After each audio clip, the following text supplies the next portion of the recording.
Velina mai kākou.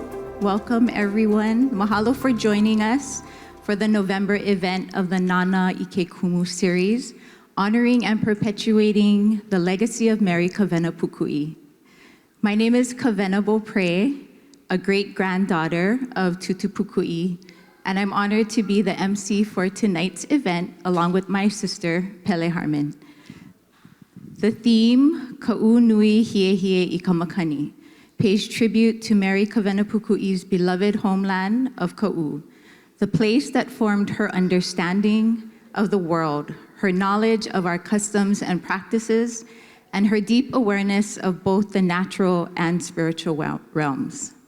This evening of mele, moʻolelo, and memory honors Tutu Pukui's enduring influence through the voices of her descendants, collaborators, and those inspired by her life's work.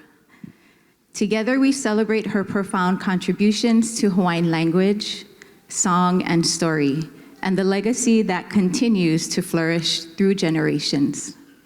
To begin our evening, we welcome the joyful voices of the keiki from the Kamehameha School's Children's Chorus, whose songs remind us that the seeds of ʻōlelo Hawaiʻi and aloha aina continue to thrive among our youth.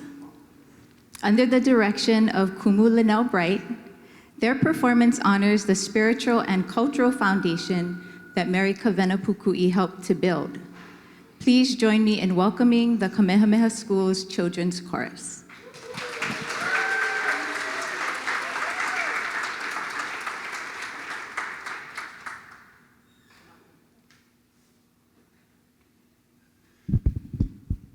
Aloha, we are the Kamehameha School's Children's Chorus, and we are made up of 4th, 5th, and 6th graders at the Kamehameha School's Kapāʻālama campus.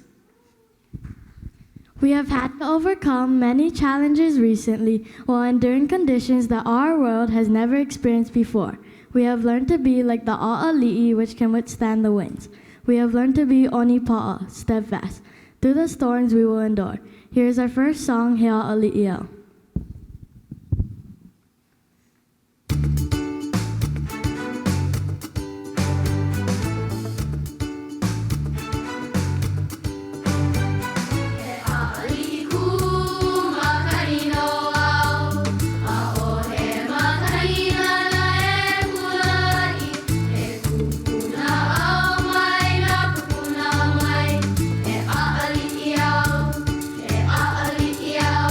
Oi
Our Hawaiian virtues are what we hold dear in our hearts. These values are what we should strive to live by in our daily lives. May they be instilled in all of us as we continue to perpetuate these values which have been passed down to us from our rich heritage. Here is Nā Pono Hawaiʻi with guest soloist Kumu Ruben Yamada.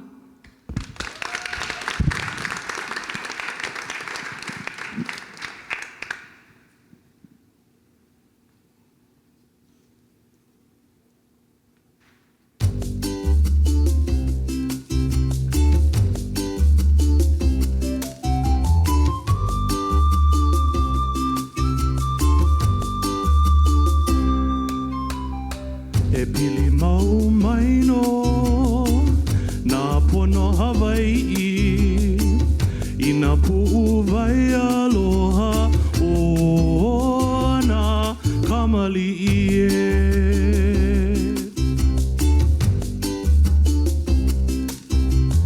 e mau nā pono Hawaiʻi I nā kamaliʻi aloha he aloha mai no ka nohona I nā pono Hawaiʻi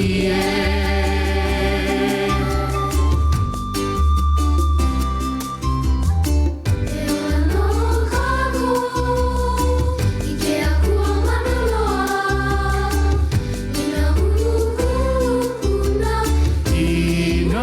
pono Hawaiʻi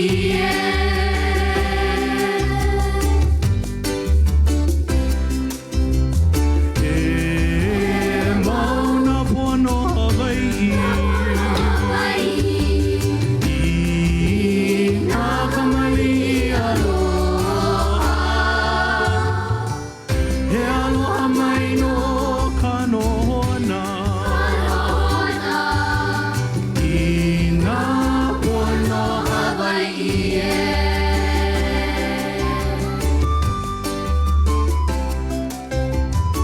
e pili mau mai no Nā pono Hawaiʻi I nā puʻu vai aloha o nā kamaliʻi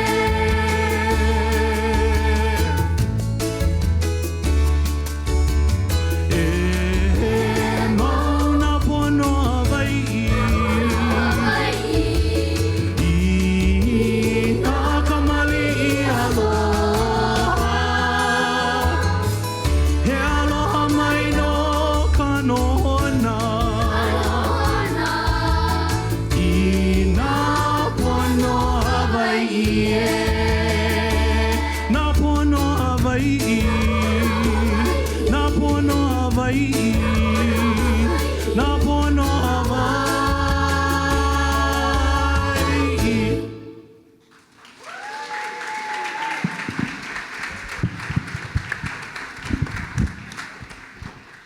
Our next song is a declaration of beautiful praises to Keakua, entitled Ua Mau.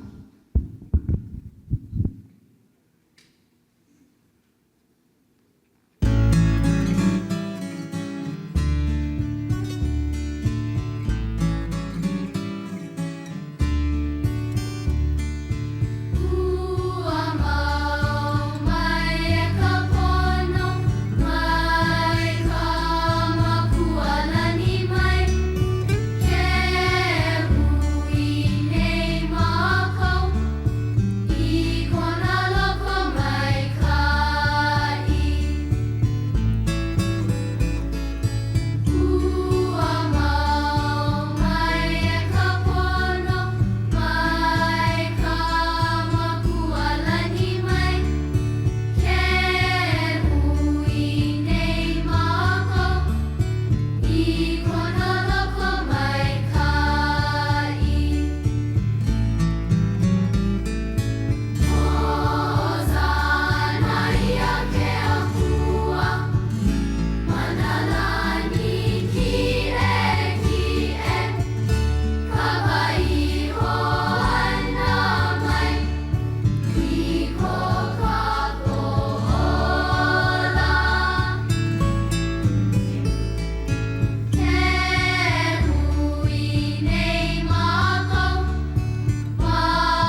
world is filled with such beauty created by Keakua.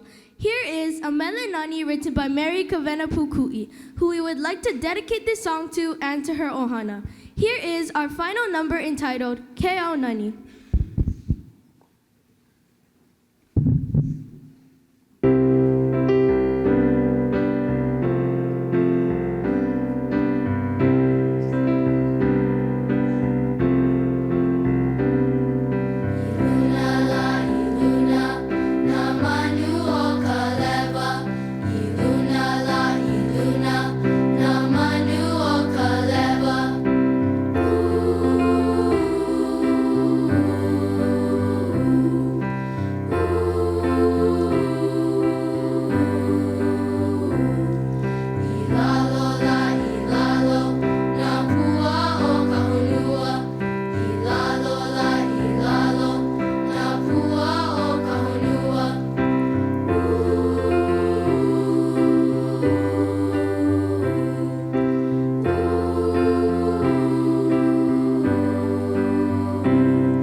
Thank you for the privilege of performing for you tonight. Aloha.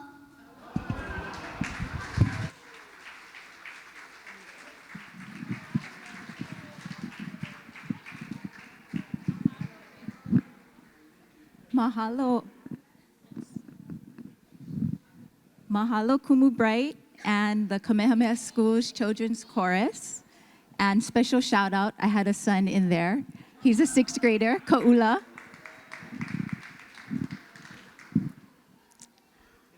You're gonna get ready? Okay.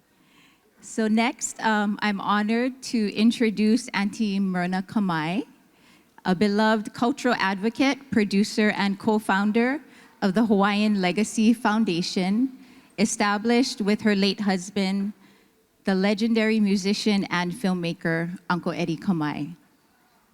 Together, they spent decades documenting and sharing the stories, songs, and teachings of Hawaii's kupuna.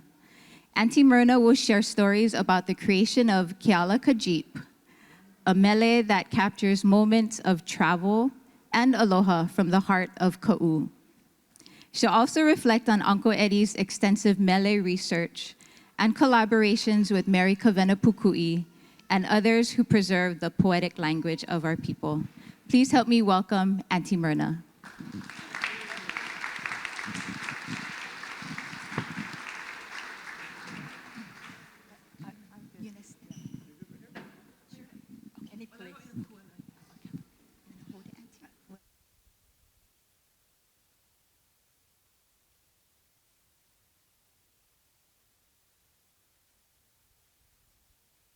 How is that?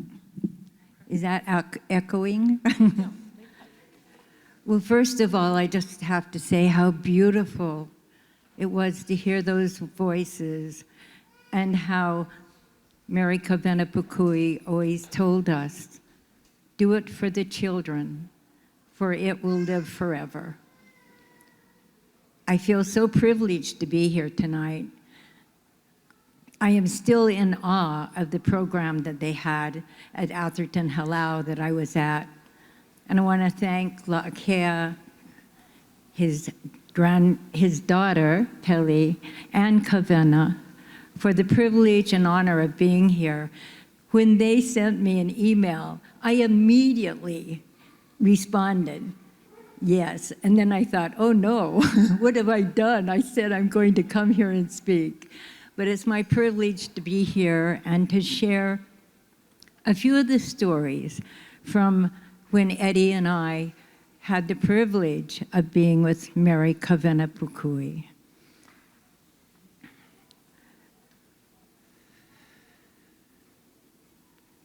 You might wonder how I was able to be part of this journey with Eddie Kamai and Kawena. And when I was thinking about it, I realized, well, all you have to do is marry Eddie Kamai. And so in 1966, I married Eddie Kamai. And a couple of months after that, Kawena said, Eddie, the next time you come, bring your wife. And so that started my journey to be with Kawena and to learn what I could from that beautiful time. In my Hawaiian dictionary, she wrote, ho'omau, ikaimi na'awau, to persist in the search for knowledge. It's something that has meant a real lot to me through the years. But I didn't expect to be here in Hawaiian Hall. I thought we were going to be somewhere else. And so I have to tell you this story I wasn't going to tell you. I was standing right there, and there was an event honoring Kawena. And Eddie was up there playing music and talking, and he said a story that I have never heard before. He said, Kawena told me, if you ever have a problem with your wife, you're wrong. I thought, what a gift, you know. I was really surprised. Well, these gatherings, I think, are more than a tribute to Kawena. They're a continuation of her joy, her aloha, and the dream that the wisdom of the kupuna would not be just in books, but be in the hearts of all people. I always treasure what Kawena devoted her life to. It's to the very heart of Hawaiian language and culture. Her words, her stories, her aloha guide us through the many legacies she's left behind. My husband, Eddie Kamai, and I were honored to walk our journey with Kawena's gentle guidance. Lessons shared over time and that continue to shape who we are today and how we hope to carry her spirit forward. Eddie left us in 2017, but he left us a lot to do. We've done the Eddie Kamai songbook, and it's free and online if any of you would like to go there. I'm also going to talk about our time in Kaʻū. I know that's what everybody's expecting, but there's a few more things that I'd like to say. Kawena told us that we wouldn't find it just in the museums and the libraries. She told us to go out there in the villages and with the people. And so when she told Eddie that, the next day he went out and started talking to the people, started researching, starting finding stories. Kawena sent Eddie to meet Sam Li'a Kalainaina. Sam Li'a was a songwriter of Waipio Valley, and that started us in making Hawaiian cultural documentaries. That was our first one, and there were 10 more. 9 full-length documentaries and 1 short. And all along the way, Kawena was with us. And also in the front row here is Kalani Mainaki, who was really instrumental in helping us get those documentaries completed.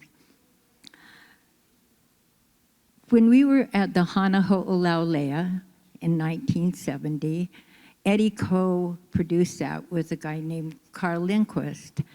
And Kawena asked if we would like to join her and her longtime assistant, Ellie Williamson, and go to Kaʻū. So we had the great privilege of going to Kaʻū with Kawena, and we'll have a short video clip at the end of my talking today that will tell about our trip there. But everywhere we went, Kawena would talk about what happened there. And I believe that the things that happened in Kaʻū in those early years with her grandmother gave us really the depth of knowledge that she carried on, that she had for the rest of her life.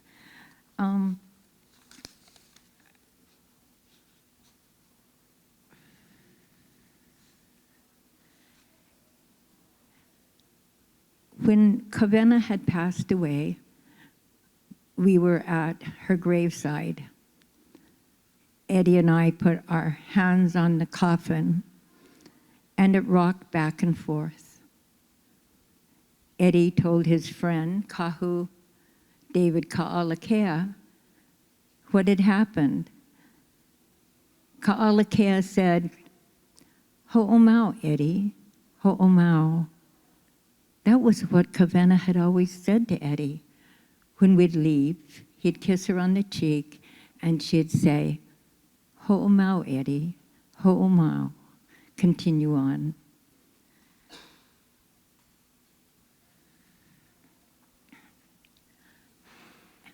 At the end of that day, we went back to Uncle Willie Meinake's place, and we had saloon pilot crackers with hot milk, and I think it tasted about as good as anything I've ever had. And Kawena said to me, "Let's write a song about our day." And so we started then, but then we completed it when we came back to Honolulu. And today we're going to have Pualani Steele, who danced Keala Kajip at the Merry Monarch Festival. And she'll also be joined by her friend and the person that danced at that same festival, Pua Leong. It's such a blessing to have them here today, to dance once again, and to help us remember the road of the Jeep. First, we're going to have just a short video from one of our documentaries, and then they will dance. Aloha. Eddie would join them on the Big Island in 1970. Kawena sat in the front of the Jeep as we drove down. Started going down to Kaʻū, to Waikapuna, is where she was raised by her grandmother. Oh, it was a bumpy ride all the way. And all of a sudden, Kawena would say, "Stop." So I would stop the Jeep, and she'd turn to the side, and she would look at the area. It's just a small little hill, and she started chanting. And I said, I told myself I wish I had a tape recorder or a camera. And she turned to me and she says, "There is one of my childhood friends who lived there." She did that 3 times as we were going down, and we came to an area, a place called Puhiula, and she said, "This is where I would come by and sleep when I came down with my donkey, my pet donkey Mele, and we would sleep down there in the cave. You know, they had brackish water there, so we were fine, because we brought fruits and produce from up above to the people down in the village as a little girl." She said, "I enjoy those moments." And so she worked with Myrna about an idea we should do a song about our day riding on a Jeep, going down, visiting Kaʻū. It was something really special for me. Been asked by my teacher and visiting, her hometown where she grew up as a little girl. When I worked with Kawena to complete the idea and thought about the lyrics of the song. And all I have to do is look at it and do the music. And the title of the song was Keala a Jeep, the road of the Jeep.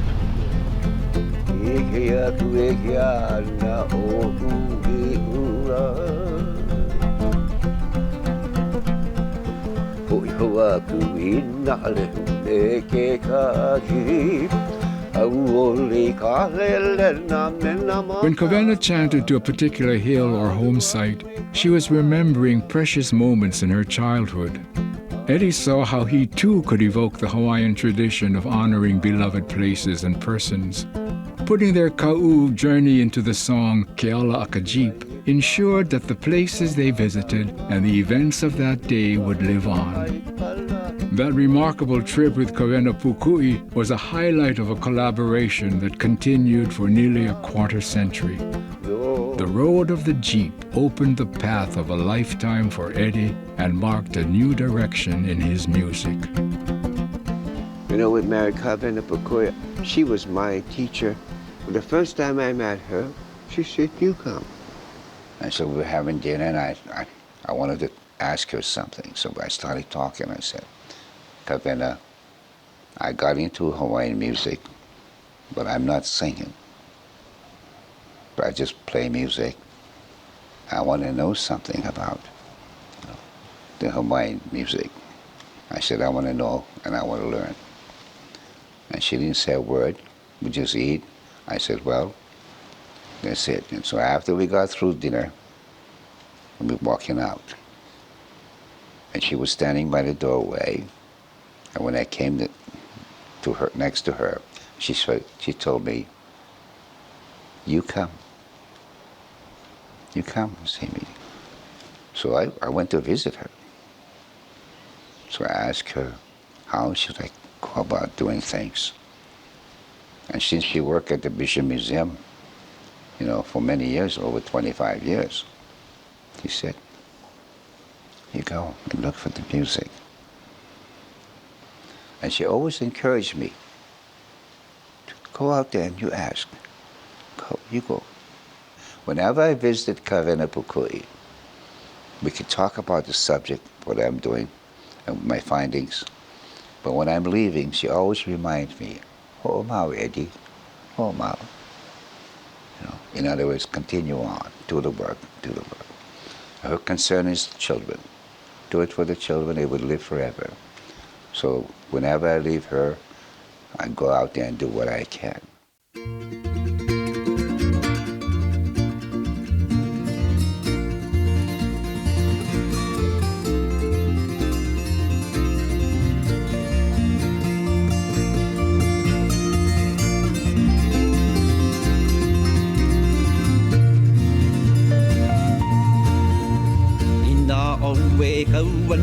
Ke kaaji loke ale hele ai ka huli huli mana pi ina nai hona pi oha alo nai na pani ni mena e koa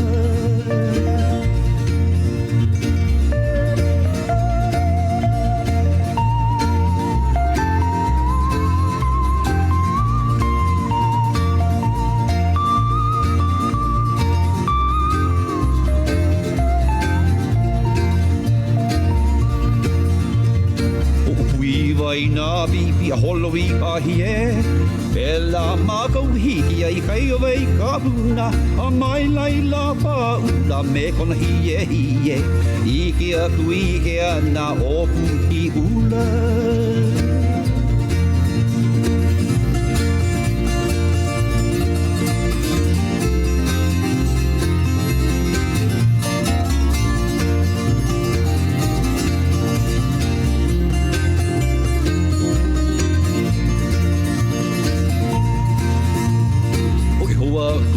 Ale me ke ka aji au Oli ka hele nā me nā makamaka Alua kui ka lae me kaulana Ai kia pala he mawai ka maha o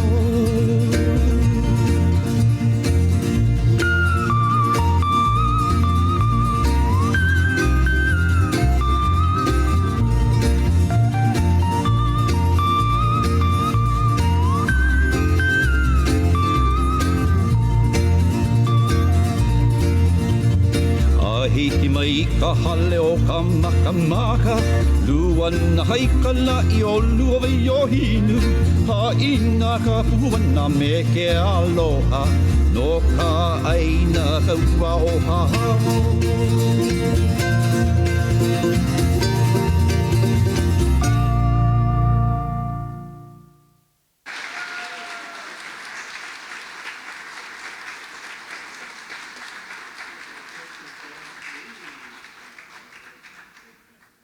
Aloha mai kako o wau o pele honua mea Harmon. I am La'akia Suganuma's daughter. Kawena is my sister, who was the MC earlier.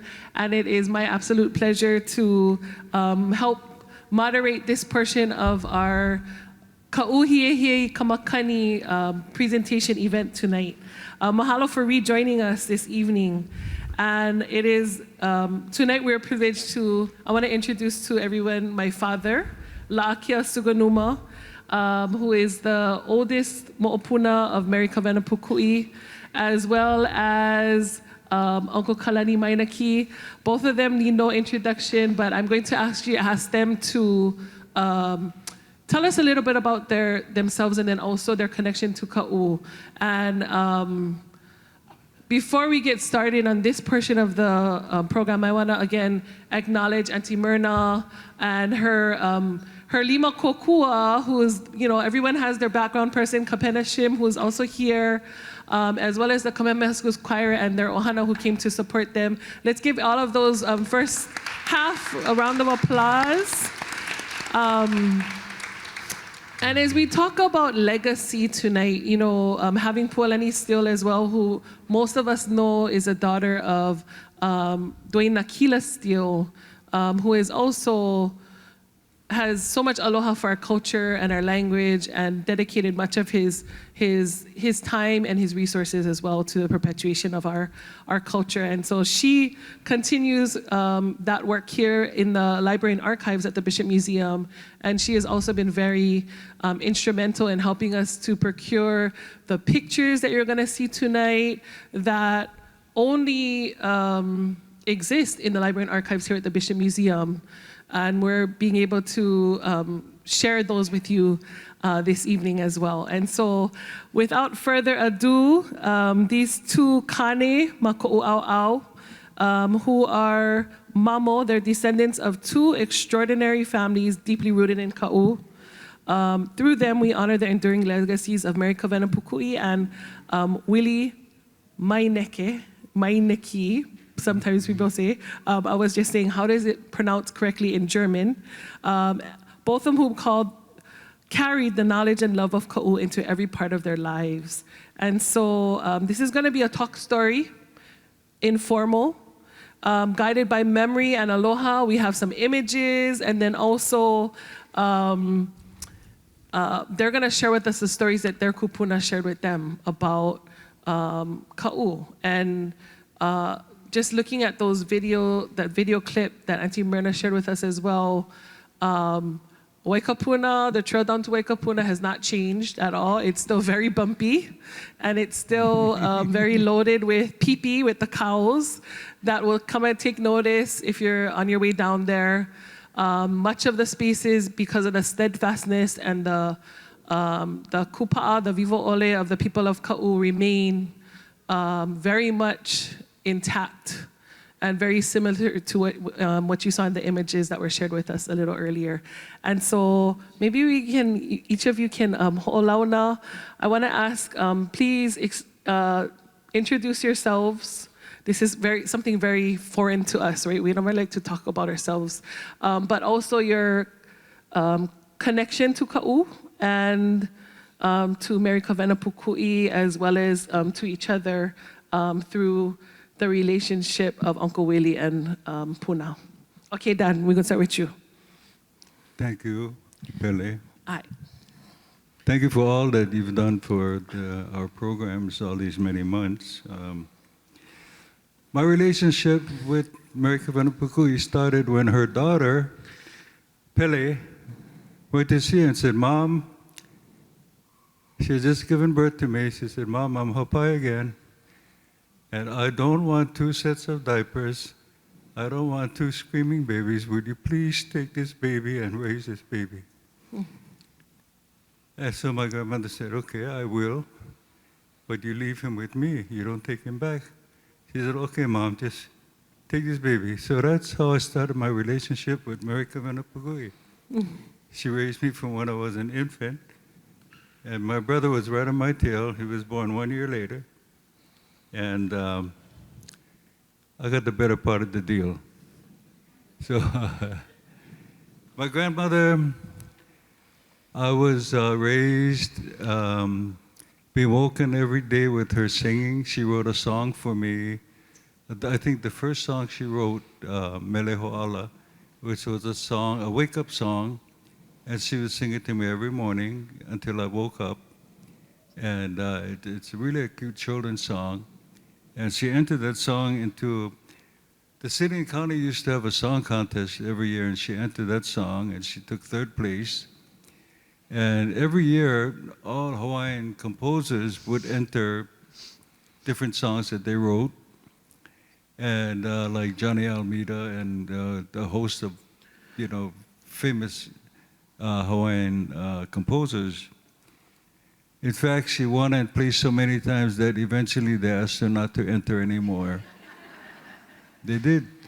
They said, Ms. Pukui, will you please stop entering our contest and give other people. Johnny Almeida was one of those too, so she was in good company. Anyway, in 1960, she was going to take a field trip to the Big Island.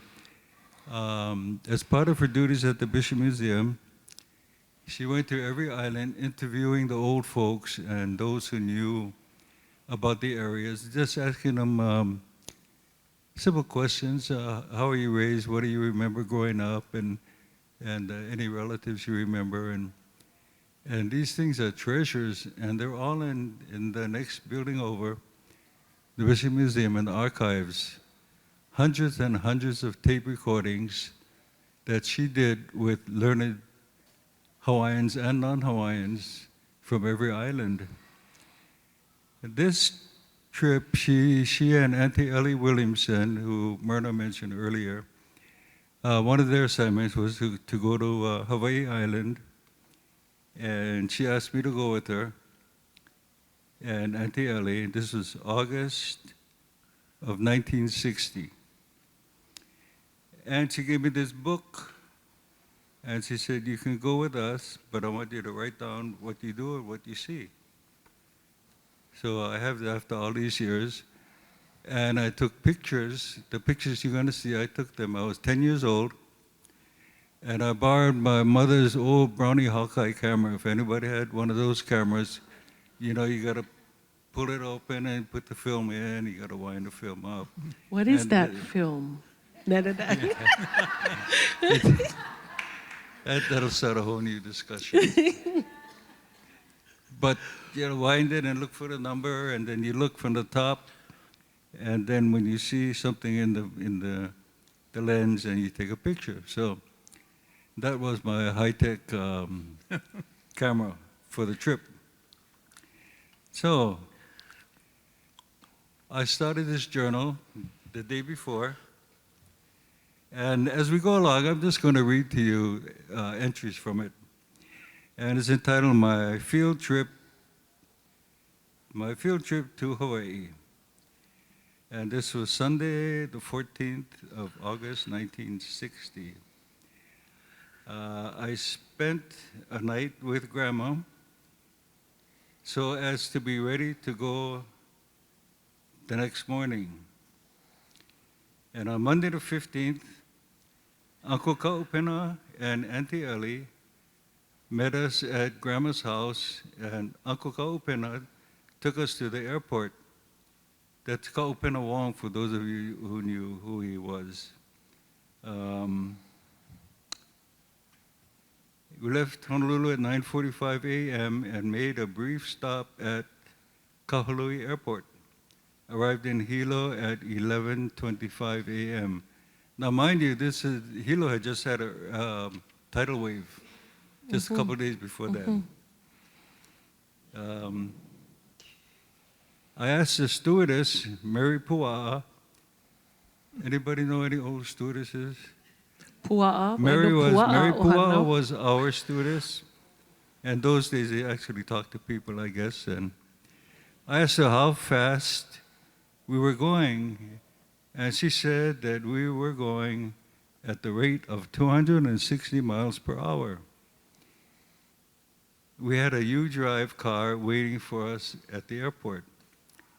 So I asked Pele to ask the stewardess on the way over to find out how fast they flew, but we'll have to wait. Yeah, Pele was taking a nap on the plane over from Hilo today. But, you know, I just want to note too, I was looking over at Dad's journal. He has very nice handwriting, which is another thing when you do your research here at the Library and Archives. It's very easy to spot my great-grandmother's writing because her penmanship is just beautiful penmanship, and I'm noting that he has very nice penmanship for a 10-year-old as well. Okay, Dad, we're going to put a pause. Okay. And then we'll come back. But this is actually a picture, one of the pictures that he took. Well, obviously you didn't take it because you're in the picture, so it must have been Auntie Ellie who took the picture of him and Mary Kawena Pukui on this trip to Kaʻū. So I'm going to ask Uncle Kalani, e ʻōlelo, e hoʻolauna, iaʻoi ho kekahi. If you can introduce yourself and your connection to Kaʻū. Ai, hoʻolauna wale no. Aloha mai kākou, pakahia pau. Aloha.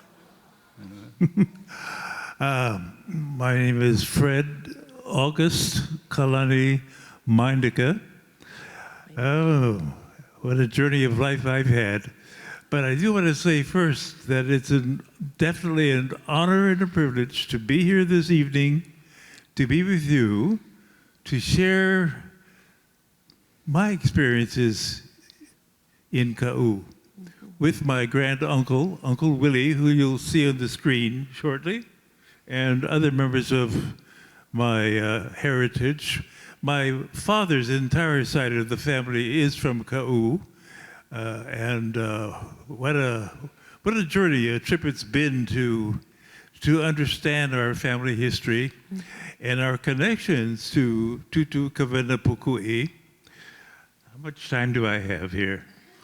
Well, I will keep an eye on the uwaki for the both of you, but you know, I think we're gonna have pictures too. So lava, yeah. Maybe if I could turn a bit to see what's on the screen. Yeah. And speak in conjunction with what's being shown. That would help. Okay. Okay. Wait, we're gonna go back to. So we started talking about some of the moʻolelo that you folks remember, and I'm gonna jump back to Dad. And your moʻolelo have been preserved. Some of them, I'm sure a lot of them are just in your po'o, but also through your journal that you wrote as a 10-year-old. And so maybe you can, share with us some of the mo'olelo that stick out that you lived. Yes. Okay, go ahead. Okay. I'll read this now. Mind you, this is a 10-year-old boy, so, you know, you're not going to find this in the New York Times bestseller list, but never know. The first place we visited was a Hawaiian village in Keaukaha. There were 3 grass houses that were built by the people that lived in that area. One house had a green vine, great penmanship, green vine growing over the thatch. One house had lost half of its thatching, and the third house had none at all. Nearby was a pavilion where 2 Hawaiian ladies were making seed lays. They told Grandma and Auntie Ellie all about the tidal wave. They said that the sea washed away the bridge to Coconut Island or Mokuola. Later we saw debris, broken houses, and buildings at Waiakea. We saw Chinese banyan trees at the Naniloa Hotel planted by celebrities such as Babe Ruth, the Cisco Kid, and many others. We had lunch near Kaipalawa, where Kamehameha first pronounced the Mamalahoa law. We spent the afternoon visiting relatives, many of them. It's so interesting. Do you folks know that today the bridge to Coconut Island in Hilo actually collapsed? So reading that, I was like, okay, this is a little creepy. But anyhow, just very today, the Coconut Island Bridge collapsed. And so it's interesting that that happened right when you had visited as well. Okay, then you're going to jump to Kaʻū side. Alexi, okay, go ahead. Okay. I'll go over this real quick. We spent the night at the Cunningham Hotel. Anybody stayed and spent time there? They existed at that time. Took a walk with Auntie Ellie this morning to see if any stores were open. None were, so we walked to the Wailuku River and looked up at a small waterfall near an electric powerhouse. We also walked to Pu'ueo and saw a marker at the entrance of an ancient heiau that stood there, named Pinao. The Naha stone once stood there. Auntie Ellie also showed me the Naha stone which Kamehameha overturned. It was prophesied that if he succeeded in doing that, he would be the ruler of the islands. After breakfast, we bought groceries and left a picture at Uncle Louie's house. On the lanai was a sign, quote, "Take off shoes, no smoking." Hilo is a beautiful place with flowers, ferns, and trees. For the first time, I saw lehua trees, many of them. We stopped a little while at Glenwood, where Grandma showed me the farm and house they lived in for many years, over 50 years ago. She pointed out the places where the flowers and trees grew. Japanese own it now, and the only thing we saw were weeds and grass. At the museum in the Kilauea National Park, we went up to the volcano. We were just in time to hear a lecture and see a movie. Then we walked around to see the exhibits. The stuffed animals were very interesting. After that, we rode to the Kilauea ʻike lookout where we had lunch. The new cinder cone there is named Pu'upua'i. It was made in the latest flow about 2 years ago.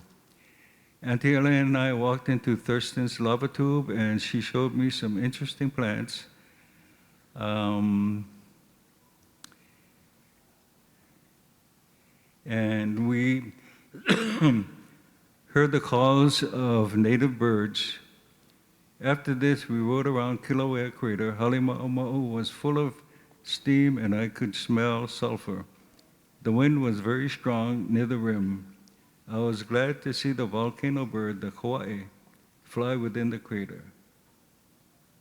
And this is a picture of that part, yeah, at Byron Ledge, which no longer exists because the park has changed a lot. Then we went up to Ue Kahuna. The smoke of Halima'oma'u blew in every direction except there. We drove down to Punalu'u, a black sand beach in Kaʻū, excuse me. I walked with Grandma to Puhao, the largest and coldest spring in the whole district. In Na'alehu, Grandma pointed up to a hill where she was born. The spot was called Haniumalu, and it's located in Kaunamano. When we arrived in Waiuhino, we stopped to see Uncle George Kavaha. Grandma told me that her mother and his grandma were sisters. He is an old man, about 74 years old. Gee. That's younger than me. About 74 years old. He gave me a package of big red mangoes.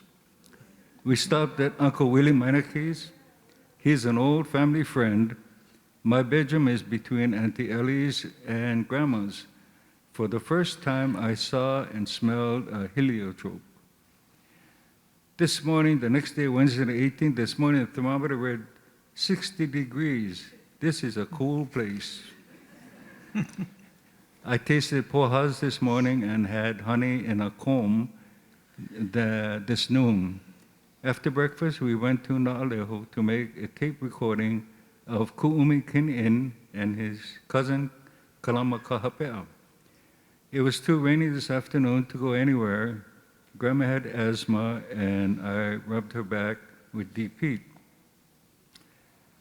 The next day, this morning, the thermometer read 66 degrees. I got up very early because it was so cold.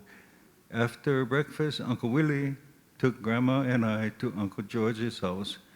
Then he went to look for a man named Kavilau Kapu Kua'ana, who was going to make a tape with us.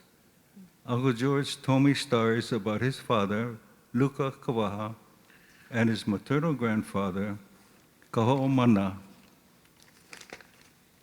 who were lua experts. His stories are very interesting. My grandmother told me a story about Uncle George Kawaha. He was a sheriff of Kaʻū. He wasn't very big. I remember he was probably maybe about 5'9", 5'10". And Grandma told me a story where he broke up a fight one time and galloped off to the jail with one man in each arm holding him up. Full gallop to the jail. He was a strong guy. After that, Auntie Ellie, Grandma, and I went to Nā'alehu School, where they made a second recording of Ku'umi Kin'in and his brother, or cousin, Kalamakahape'a. What picture we got there? Okay. After we were through recording, Ku'umi's wife came and she invited us to go to their house that night. After supper, we all went to Ku'umi's new home. He was so happy because the electric light was installed just before we arrived. We made another tape recording that night. Mrs. Kin'in is the namesake of Grandma's cousin, Alice Ka'ainoa Horswell. This cousin was the stepmother of Auntie Ellie's father. On Friday, we went to Ka'alu'alu to make a recording. Kavilau o ke kapu kua'ana. Kapu was very kind and gave us one bag of salt and Auntie Ellie and me a hi'a each. You have those up? Mm-hmm. Okay. From there, we went to Kalai. Maybe we should stop here because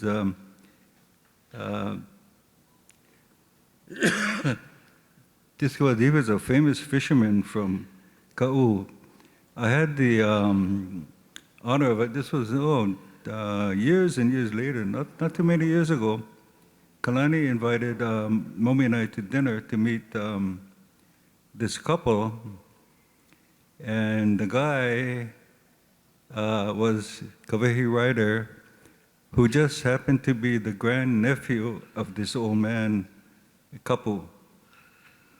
And over dinner, he was talking about he had a relative that was from Kaʻū, and he was a fisherman. His name was Kapu. And I said, "Oh, old man Kapu." I said, "I know him." And he looked at me like incredulously because he had never met him. He had heard stories about him his whole life, but he never met his granduncle. I told him I took pictures of him, and I sent it to him. And I talked to his wife later, and she said he was very thankful because those are the first pictures he ever saw of his famous granduncle. I talked to a guy on the phone not too many years ago who, when he was a little kid, he used to go down to Kaʻū and spend time with Kapu. His mom let him stay with the fishermen for the summer. And he said he remembers one time diving for He'e, and they were in a canoe. He said they went way out, and he said Kapu came up, grabbed a big stone in the canoe, and held it to his chest so he would sink down to the bottom. And then from the top, he saw him stabbing into a hole. And he said there was ink and a big Cloud. ruckus of going on, but he had spirit of He'e, and he said when they went into shore, when they finally got into shore, he said Kapu had this He'e, he threw him over his back, his head was by his stomach, and his legs trailed in the back in the sand.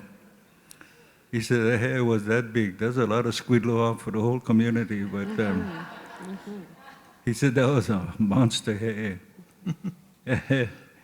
And Kalani can talk about those folks in our dinner, Yeah. the writers. Anyway,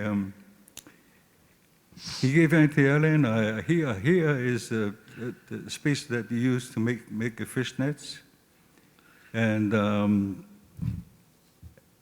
we talked about doing a program about my grandmother in Nānā.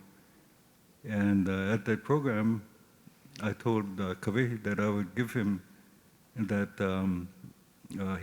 that his granduncle had given me. And I found it later on, and we had dinner, and I gave it to him.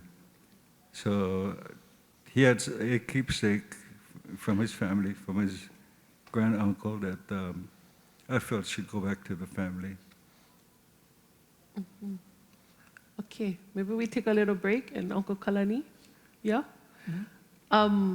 Is there a particular moʻolelo, I'm sure there's probably a lot, that sticks in your mind or is very much a part of your family genealogy? And I can share the pictures as you talk.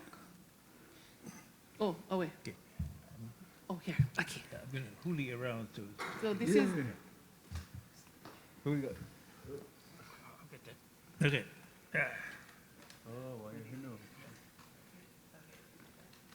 5 minutes with the good color.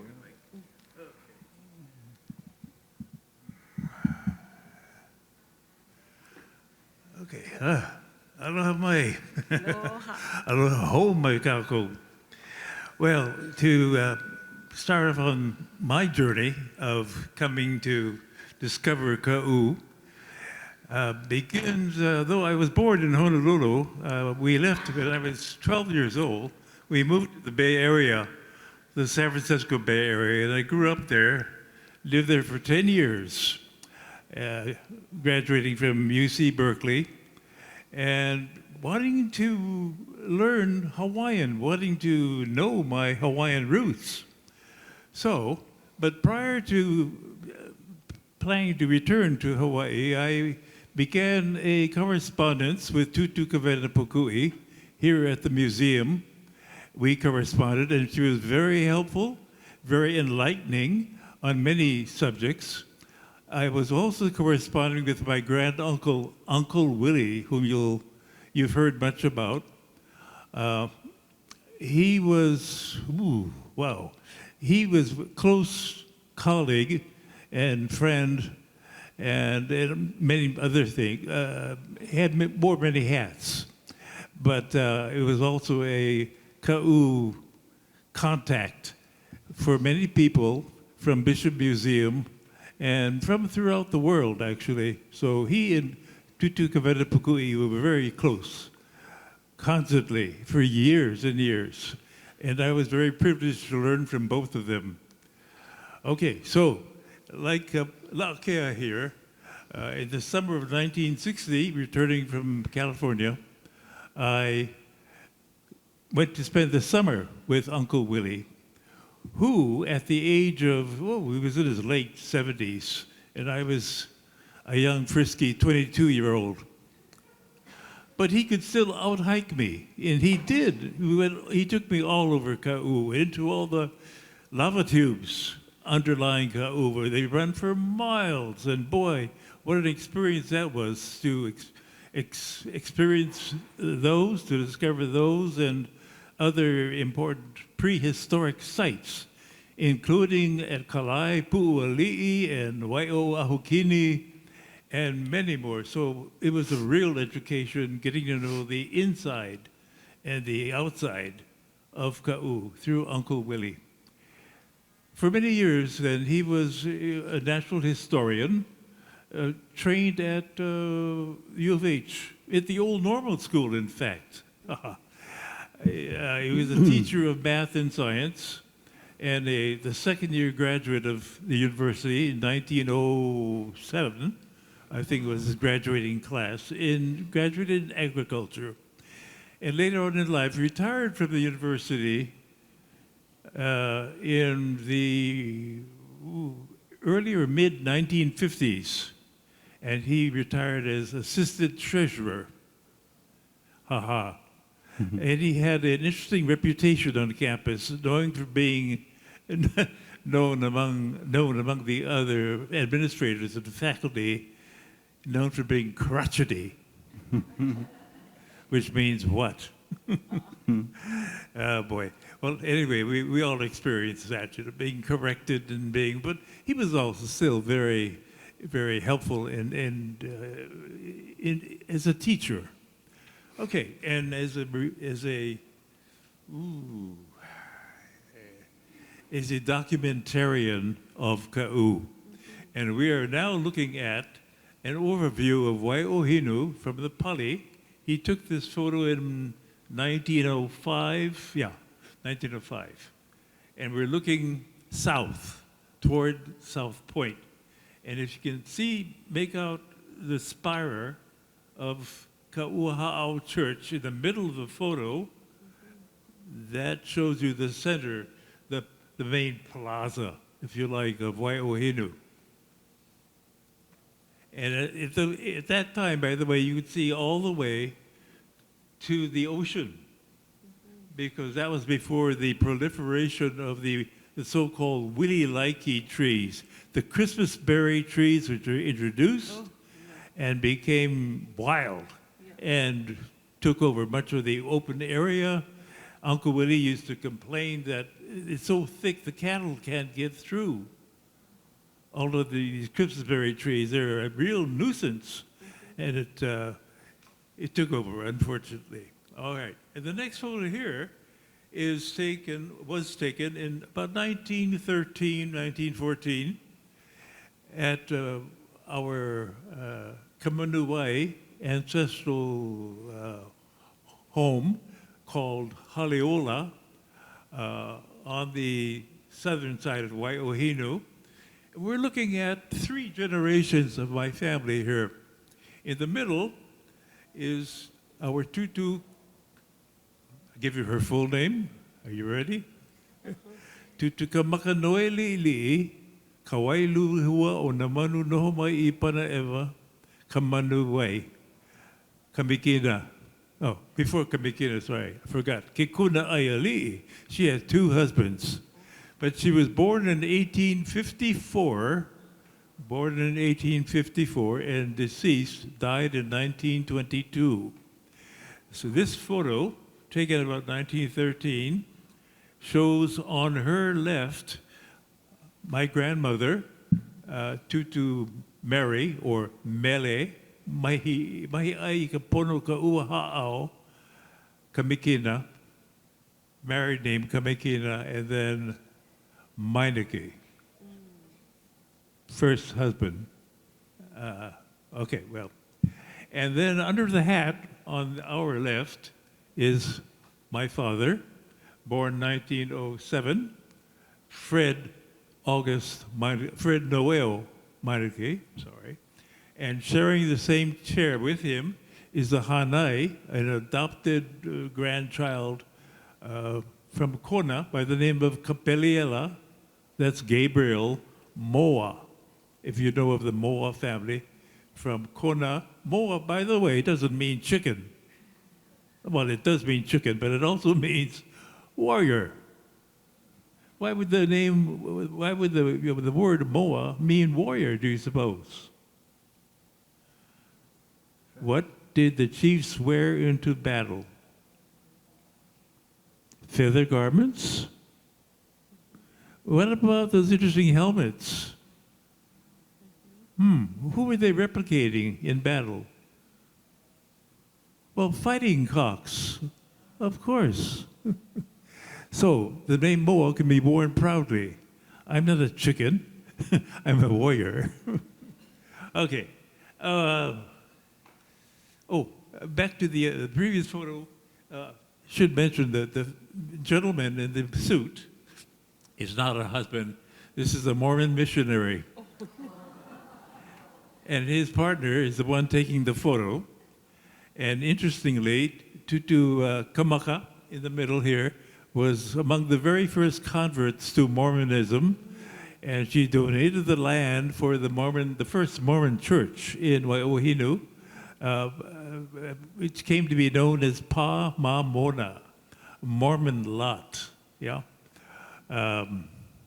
So she was a convert to Mormonism, and she sent in the genealogy to Salt Lake City, and I'm grateful for that as well. So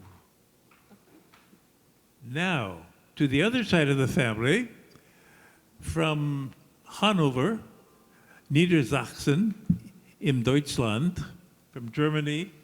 Pictured here is my great-grandfather, Karl Konrad Heinrich Wilhelm Meinecke, with his sister, not his wife, but his sister, Augusta Louisa Meinecke, who married a pharmacist in Hanover, whose name was Fred August Dempwolf.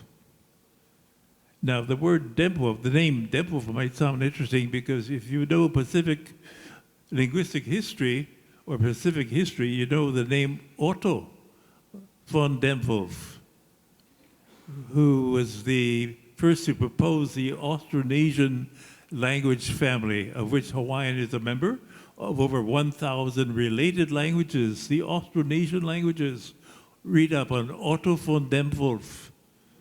Anyway, so I don't know if our great-grand-uncle, Fred August Dempwolf, was any relation, don't know. But anyway, she was the only sister. There were three brothers, Meinecke brothers, two of whom migrated to the Big Island, including Wilhelm, whom Uncle Willie is named after. So this granduncle, Uncle Wilhelm Meinecke, had migrated to, or moved to Kona, to Pahoehoe?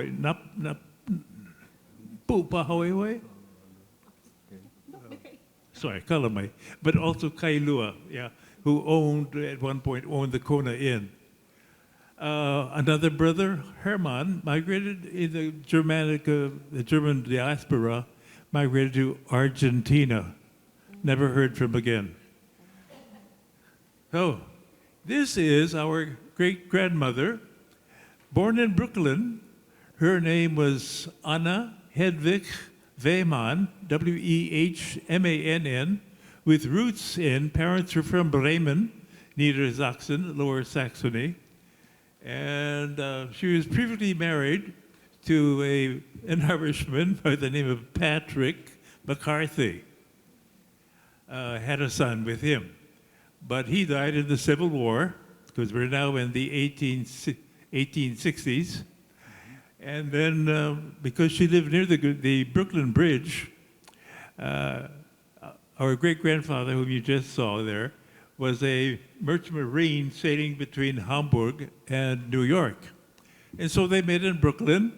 He proposed to her, even though he was involved in the Civil War, on the side of the North, of course, as a merchant marine.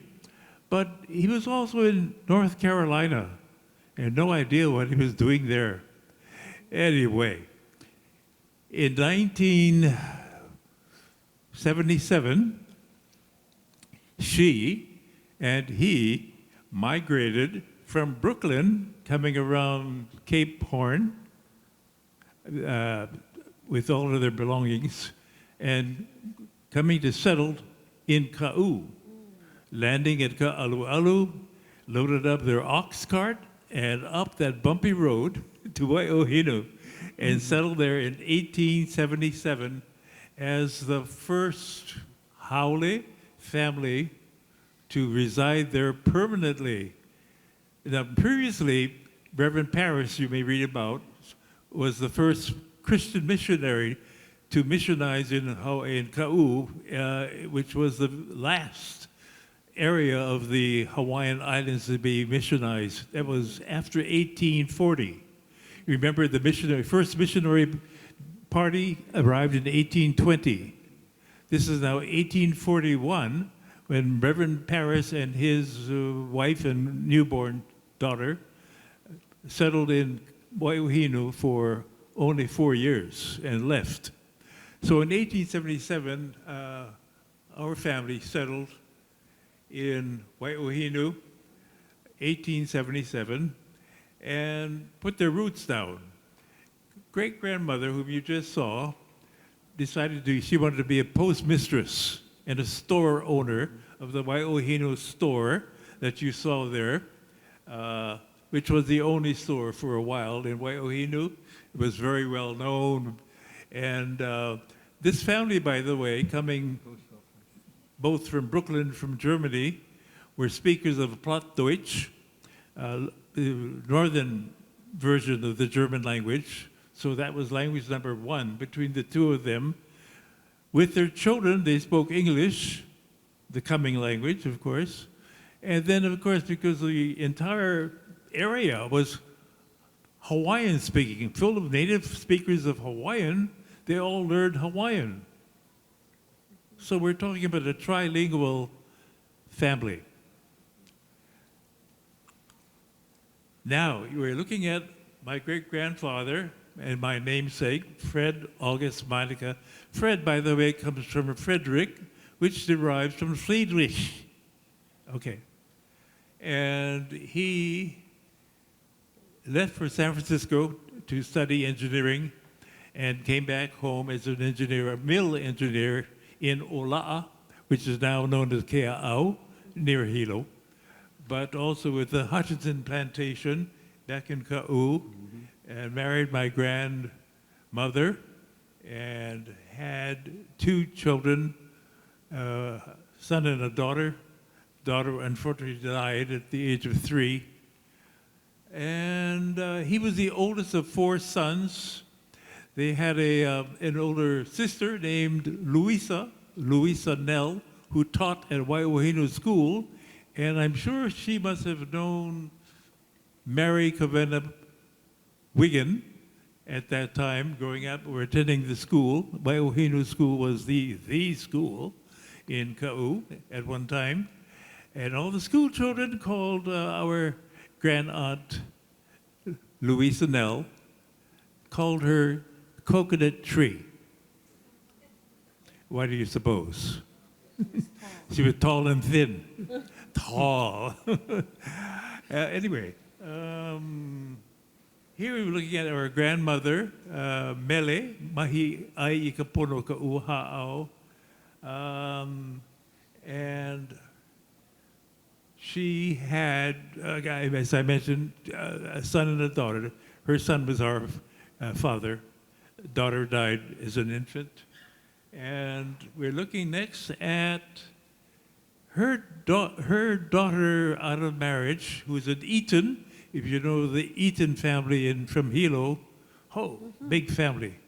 Anyway, she was born as Pakele Kamikina.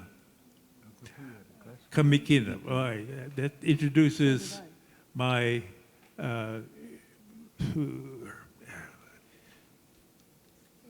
great-grandmother's first husband from Kona, whom Tutu Kawena must have known as well, by the name of Keaka, or Jack Makauli Kamikina, of the Keaka family from Kona, South Kona. Anyway, so she was our aunt, And she was also raised in Waiʻuhinu, and from her learned a great deal about Kaʻū and the Kaʻū's people, who was who, and so forth. So, aloha no, we called her Auntie Clara. She's named for, in those days, you were Hawaiian, you had a Hawaiian name when you went to school, and in school they gave you a holiday name. She became Clara, and she was forced, like so many others, to speak English. Okay, I think I've rattled on long enough. No, mahalo nui. Kalambai, kalambai. And such beautiful pictures too. I want to say mahalo to Kaha'i and Taylor for helping to get these pictures up on our screen tonight, and also because it really helps to bring alive the names of these kupuna and their connection to Kaʻū. I'm gonna ask a few questions, and both of you can chime in. You already kind of talked about this. I've heard Uncle Willie being interviewed in ʻōlelo, Hawaii, and he says, "He kanaka wau." And Larry Kimura asked him, "Well, what is your ancestry?" He said, "Well, I'm Kelemania, I'm German, but I'm a Kanaka," because his ʻōlelo and everything about his upbringing was very much Kaʻū and Hawaii. And so anyhow, what are some special stories about some of these places that you folks mentioned or we saw in pictures that you would like to share with our audience here? And before we continue on, how many of us in the audience have Kaʻū ties or are descendants of Kaʻū people? Okay, I think we gotta ask you to kuiluna. We gotta stand up if you're from a Kaʻū heritage. Kuiluna, please stand up. And so mahalo. Okay. Yeah, all right. Yeah, we're everywhere. They have that haole song, "Every road leads back," and in my brain, every road leads back to Kaʻū somehow, because over the years, I've been able to connect with a lot of our own ohana. You talk long enough with Hawaiians, and then you'll figure out some way how you're related. And so thinking about a place in particular, Dad, maybe Ka'alu'alu, you want to talk about that, or stories that stayed with you? I mentioned the old fisherman couple. He lived in Ka'alu'alu. But Uncle Willie, my grandmother told me that Uncle Willie, she said he could climb like a billy goat. He knew every hill, every rock in Kaʻū. He was ranger, park ranger, and she said it was hard for anybody to keep up with Uncle Willie. But I remember Uncle Willie, when he came to Honolulu, he would always wear his black suit and his bow tie and look very nicely dressed. And then I think we saw a picture of him in his more in his working uniform with his ranger hat and his kaki. And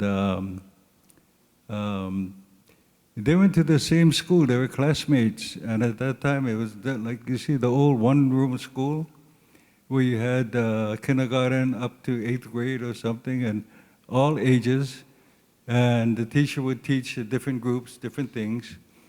And Uncle Willie said that they always had spelling bees, and all the kids would compete in a spelling bee. And he said at the end of the spelling bee, there was this half Hawaiian, half Haole looking girl, always standing up. She was the last one, and that was Mary Pukui. He said she could spell like anybody. She was always the last one standing. But the story about Ka'alu'alu, one thing I found out about Kaʻū people, they, when I was growing up and I was angry about something, my grandmother said, okay, you have that Kaʻū temperament. And Kaʻū people had a way that I learned by, reading our history. They were very, very loyal to their ali'i. But if the ali'i's job was to take care of the people, and if they had an ali'i that did not take care of the people, they would take care of that ali'i. There was a story about an ali'i that all the fishermen used to go out from Ka'alu'alu. And my great-great-grandfather would in Waikapuna would be the one who would halt the fishing so the fish could replenish themselves, and then he would lift the kapu so that the fishermen could go out fishing. I think he said the first 2 days of fishing belonged to the ali'i. Everything caught went to the ali'i. Then the next 3 days went to the konahiki. The konahiki that was in charge of that area, the fish would go to them. And then after that, the people could fish freely. And he said there was this one chief of Ka'ū, his name was Halaea, and he was a little greedy, so the fishermen would go out fishing and they come in with the catch. Halaea would take all the fish to go feed his family and his retainers and his people. And this kept on going on for days, and the people finally got fed up with this guy. I said, oh, Ali, you have to come fishing with us. We're going to go way out in the deep, and we with your mana, we know we can be very successful. So the chief felt pretty good. He got in his canoe and he went out with the fishermen, and they went way, way, way out of sight of land. And then they threw their nets, and they said they started to catch fish, and they put him in his canoe, and they just loaded up his canoe, and pretty soon the canoe started to sink. And the Ali said, wait, that's enough. They said, no, Ali, you deserve whatever we catch today. That's all yours. And the last time they saw him, as his canoe was sinking under the water, all the fishermen turned around and they paddled for Ka'alo full speed. And when they hit that beach, the canoes came on the beach and they went home. And when anybody asked about the chief, they said, we don't know. Never saw him again. But there's stories about the Ka'ū people. They love their ali'i, but you better take care of them or they take care of you. But that's a true story. There's several others about ali'i that were not good to the people and were just mean to the people, didn't take care of them and just made them work. And there was one who, they were going to make a canoe or idol, I think, and they had to bring this log down from the mountain. And they said, oh, Chief, you're the only one that could help us. You have to go in front of the log and you have to chant, and the log will come down the hill by itself. Well, he chanted so well that all the guys holding the rope suddenly let go the ropes. And that was the end of him.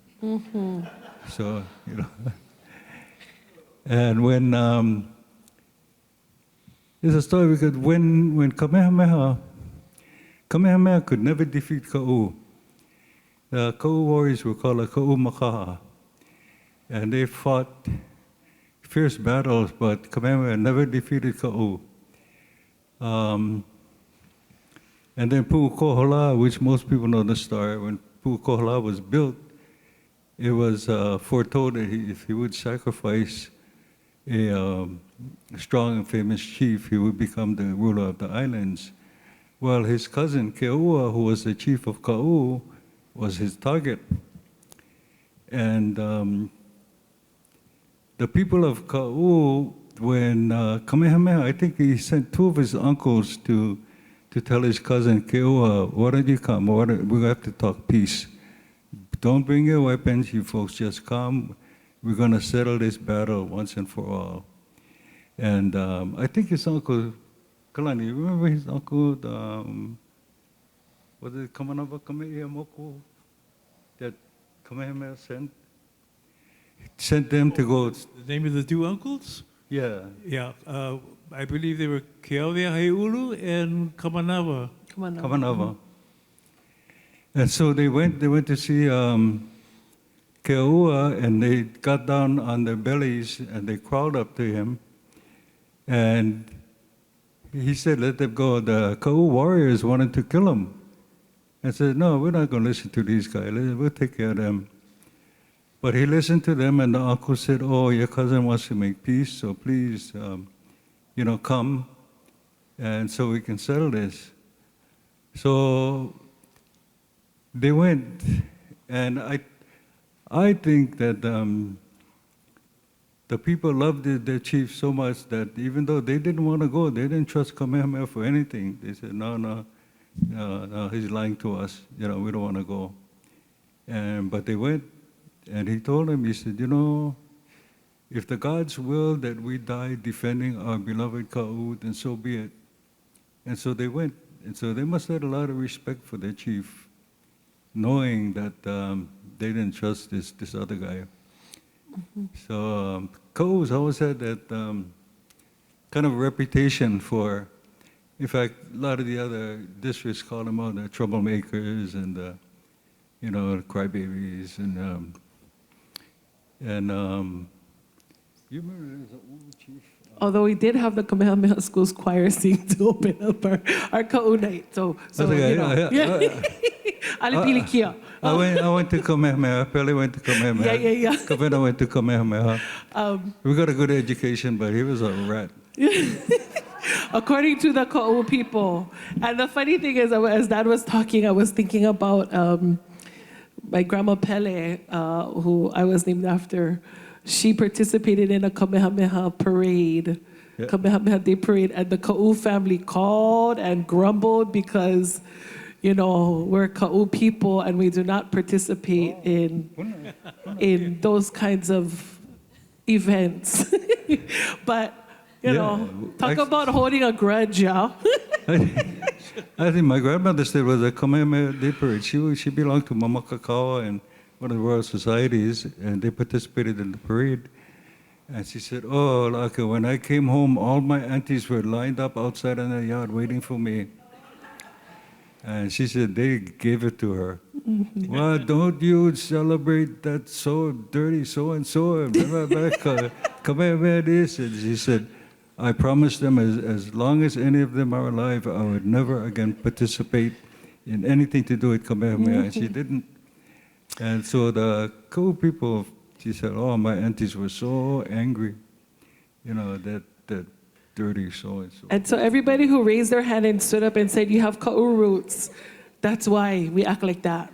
Yeah. It's in the blood, or, I don't know, this is your license to be rebellious and be that inner keepy inside of you to come out. Okay, what about, What was it, the chief, I cannot for Kona for Kaʻū is mine. His chant. Yeah. ʻōlelo. Yeah. Okay, wait, I'm going to think about it. There's Ali, I love this story. There's Ali in Kaʻū, and after this happened, Kamehameha outlawed anybody to even mention Keʻua's name because he knew there were those who could bring back a spirit. And so there were nobody in Kaʻū was allowed to mention Keʻua's name. But there was an old chief, I'm trying to think of his name. He became the chief of Kaʻū afterwards, and the story is that every time Kamehameha wanted to wine and dine the chiefs, he was a good politician. So he went around, checked on the boys, and made sure they had enough to eat and drink, and he'd have a gathering. But every time he went to Kaʻū, he noticed his Kaʻū chief would never show up. So he started to suspect that something was going on. These Kaʻū people don't show up. I know they're plotting against me. So he sent some of his chiefs out. You guys go look for this old man and spy on him and let me know what he's doing. So the chiefs went out on Kamehameha's orders, and they found this old chief. He was working in his taro patch in Kaʻū. His name. I know. Yeah, anyway, they went up to him, they said, hey, when Kamehameha calls for a meeting of the chiefs, you never show up. He looked at them, he said, who? He knows where I am. And he just went on with his work.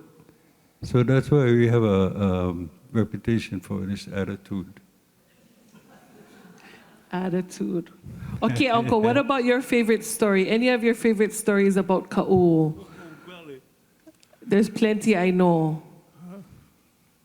There's so many, my goodness. Yeah. So I can't think of what may be appropriate at this point. The Laki has been doing a very good job. Anything's appropriate now. The word is out.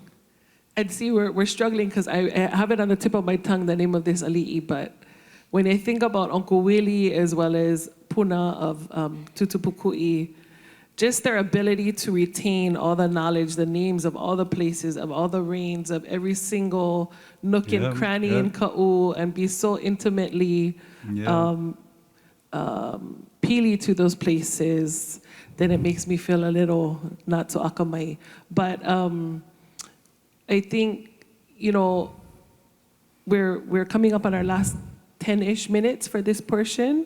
So my last question is, if you could offer a message or a lesson as the mamo, the descendants of your kupuna, to today's generation.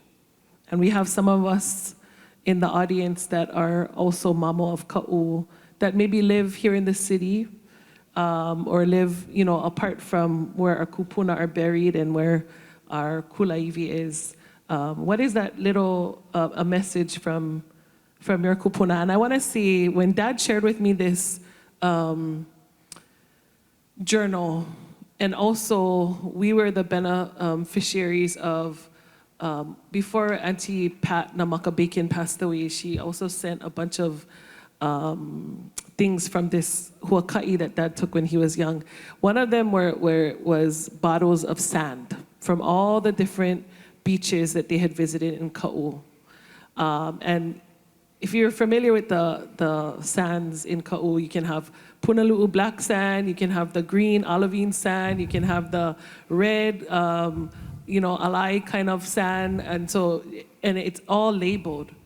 And I just thought, you know, she was such an educator, as a kupuna, as a tutu to my dad, but also to require him to write a journal and for it to not be a chore, and then also to take samples of sand and just grow that curiosity about our land. And, you know, just seeing all the different colors made me think, well, why is it like that? Why is it so different? Why is it black over here and red over there and green over there? And just to naturally nurture that curiosity about our place.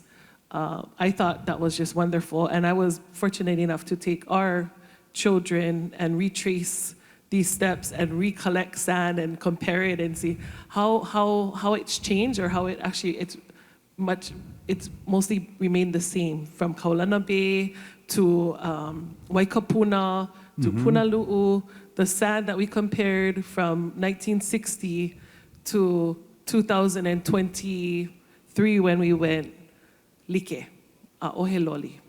And so what is something that you would like to share with our audience, besides it's okay to be ka'u and stubborn and hold a grudge? No. Stubborn? We're not stubborn. No. Story, I remember Uncle Willie always coming up to visit Grandma, and these two old folks would sit down and they'd talk and they'd laugh, and they'd like to riddle. If you ever knew Hawaiian riddles, you know, they try and see who can stump the other one by riddling. And they could spend hours just talking about something, and you have to guess, because in the old way they talk about a bird or an animal, but they were talking about human beings and what they did and their characteristics. And so, you know, the riddler would have to stump the other one until the other one said, I don't know. But that never happened, and then they would sit down and they would break for lunch and have their lunch, and then and they would talk, and then you know, Grandma would have her poi and Uncle Willie, and then one would kind of doze off, and then the other one would be kind of right behind, and I looked at these two old folks, and they would be sitting there, you know, sleeping, Then maybe 45 minutes later, one would get up and the other would get up and they'd pick up right where they left off, you know. And their stories, my grandma said, Uncle Willie knew every stone in Kaʻū. And so there's a lifetime, but you know, there's a rich heritage from that country, and everybody's family. You know, as much as possible, you have to teach the young ones, because if you don't, who's going to? Mm-hmm. And Grandma always said, like Myrna said, you know, hold on, do it for the children, Eddie. You know, learn this song, sing it for the children, because if you don't, the song dies, nobody knows it. So if we don't tell the stories, who's going to hear it? You know, they have to hear it from us. So you got to keep those things alive. You have to keep all the values and the principles. My grandmother, she was the epitome of a Hawaiian. She was very kind, very humble, never sought publicity at all. In fact, she would shy away from it because, you know, that's not important. To her, when people used to come and ask her questions, she never would say, well, what's in it for me? Are you going to mention me in your book? Or what do I get out of that? She looked at every opportunity to spread some sort of truth out there, to correct something or to put something in writing that people would read and it would last forever. So she saw these as opportunities to spread her culture. And so she never worried about, you know, in fact, there's a lot of scientists that used to mention, you go see Miss Pukui, you ask her 2 questions, she gives you 10 more questions you never thought to ask, and she gives you all the answers. But they appreciated that because she wanted to perpetuate her culture, and that would be the way to do it, letting people know. And if it's in writing, it's in writing. And she never worried about, well, where's my 25 cents, you know? Mahalo. So got to pass it on. Ai, ka ko'o. Uncle Kalani, hea ko mana'o. What should this hanauna know? Oh boy, there's so much to know in regard to Kaʻū. You know, the matter of its isolation, I think there are many ramifications due to that. The fact that the Kaʻū people regarded themselves as one ohana. We're all related. Yep. And this is in Tutu's books as well. The constant refrain you hear, Maiuka a ikai, mai kahipai a kahipai.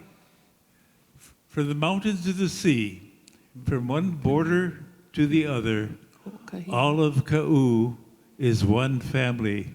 And so that's why, till today, I think the Kaʻū people are very conscious about being related, being one people. And then when Kamehameha made his entrance, in fact, he was invited by his uncle, you know, the uncle, famous Kalani Opu'u, the king of the Big Island, who was host to Captain James Cook. Kalani Opu'u invited Kamehameha to go to Kaʻū, to live in Kaʻū with him, and he would raise Kamehameha and toughen him for his career. Kamehameha was then in his late teens, and so interestingly, Kamehameha grew up with both Kivala'o, his firstborn sacred son, to inherit the rulership of the Big Island, but also there was a younger son that Kalaniʻōpuʻu had, you know, one of twins. He had 2 younger sons that were twins, both named Keua. The older of the 2, Keua. Now, his second part of his name is rendered 2 different ways, both as Keua Ku'ahu'ula, Keua who wears the feather cape, but and that's the name that most researchers and people today know him by. Keua Ku, who wears the ahu'ula, the feather cloak. But after his invitation to Kauai High to be the special exhibition on the altar being offered up.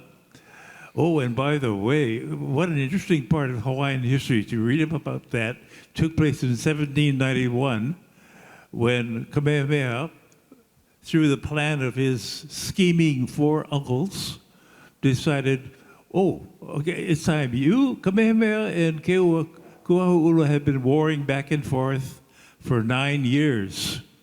And Kamehameha was never successful in defeating Ka'u and Puna as the opposition to his own Kohala and Kona. So, recognizing when, as La'akea has just said, when Kamehameha, Alapa'i Nui, scheming uncle of Kamehameha, decided to send these two younger chiefs to invite Keoku'ahu'ula to come to the dedication of the huge human sacrificial heiau at Kauai High, known as the name of the heiau again? Pu'ukohola. Pu'ukohola, my senior moment. Pu'ukohola, Hill of the Whale. So Kamehameha, Keua decided to go, knowing he was to be the special offering. That his time was up. He was really outnumbered and really defeated. Time to go willingly to Kauai High. So he went by canoe.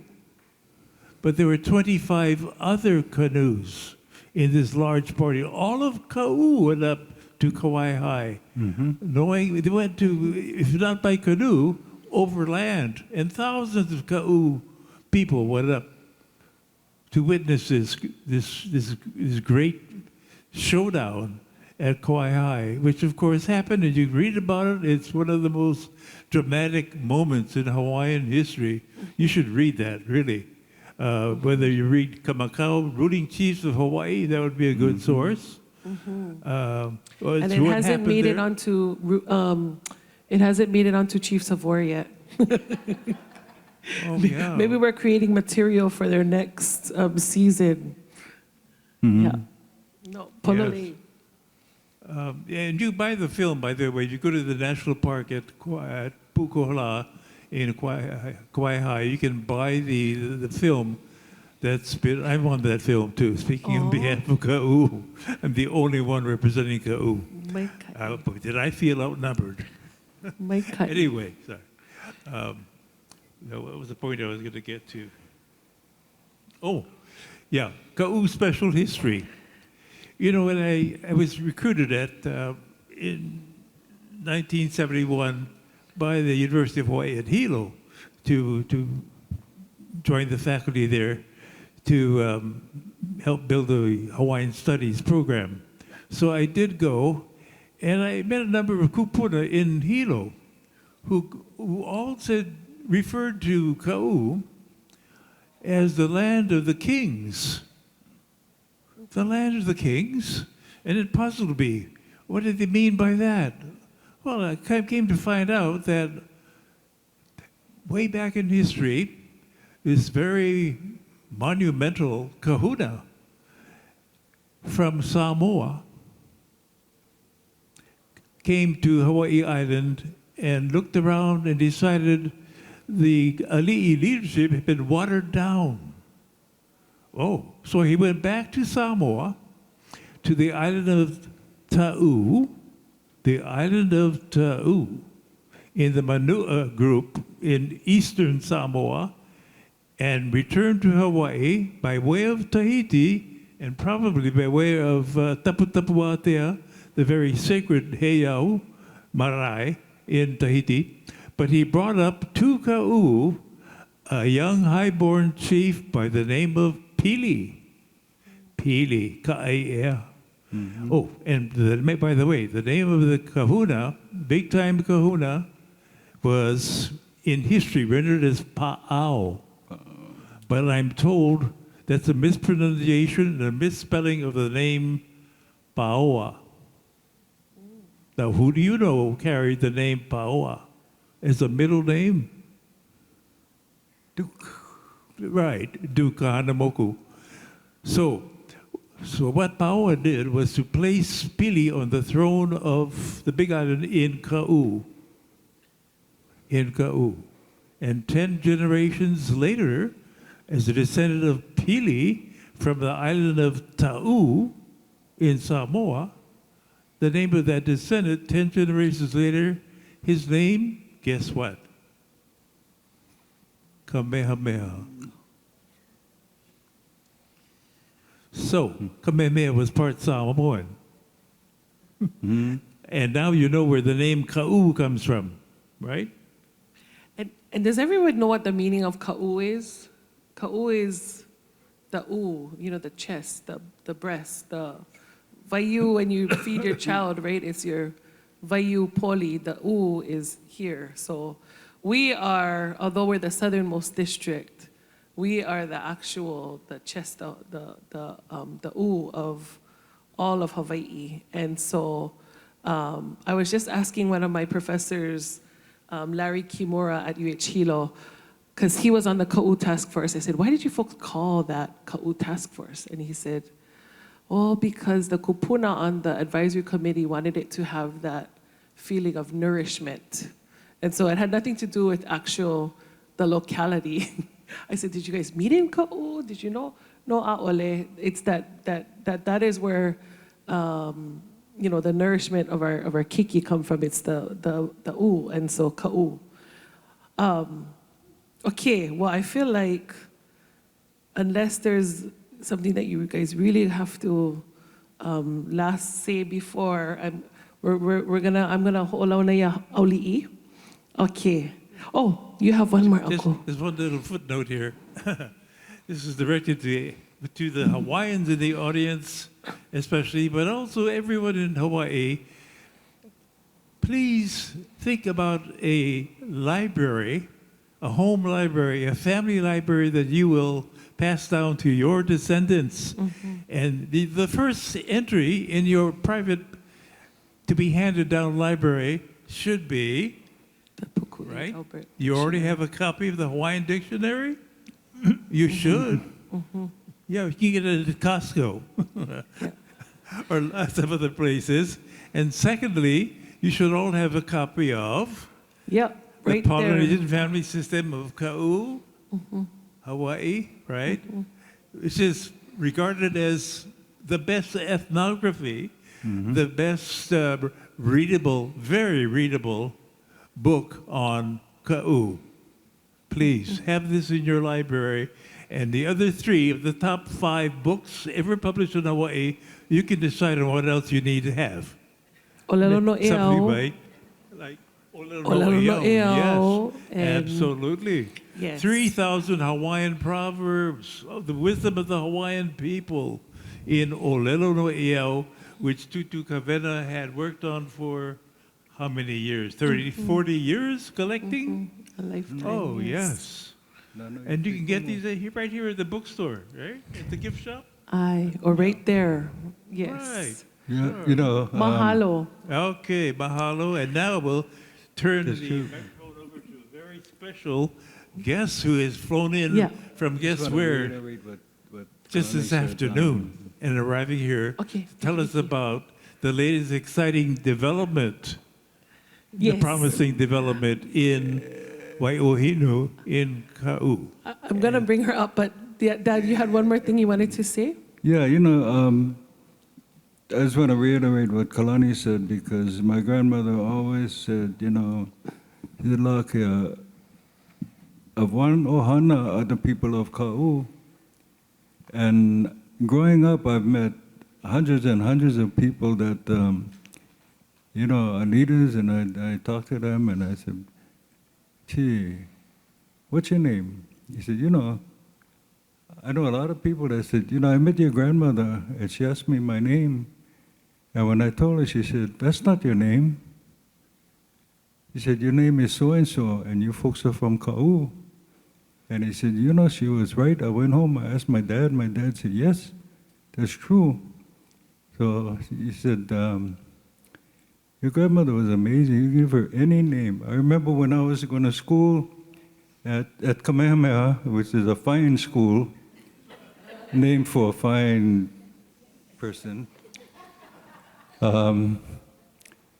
You know, I came to go visit my grandma after school one day, and you know, I was wearing my uniform. Now, Kamehameha, anybody went to Kamehameha, you gotta have, if you had a military press uniform and shoes that you could see your face in, and your breast was all shined, then, you know, you were a cadet for Kamehameha. So, you know, I went to visit grandma, and I had everything all shine. In fact, I had I just won a ribbon for the highest honor in ROTC, where they pick guys from each company, you compete against each other.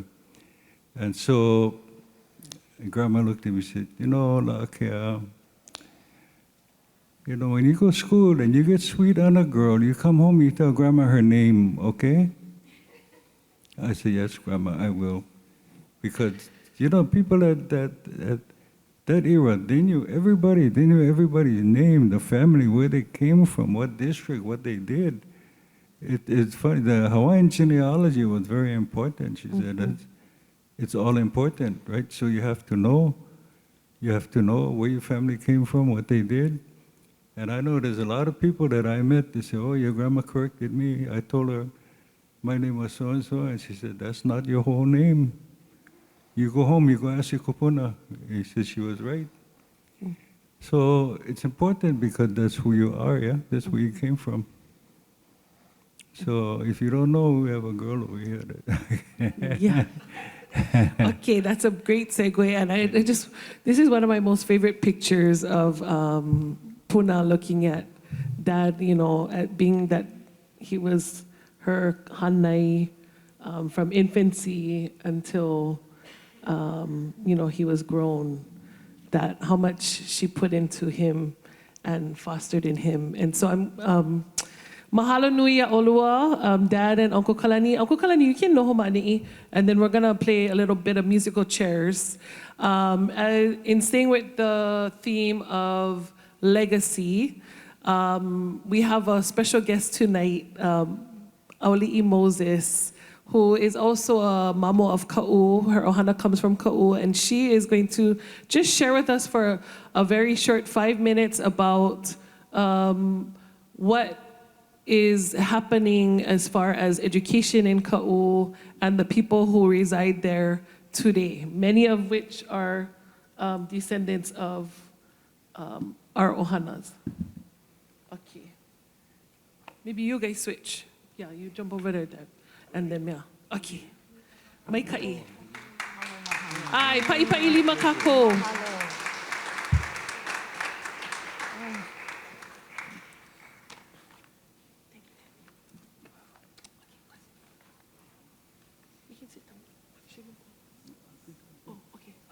I can? Oh.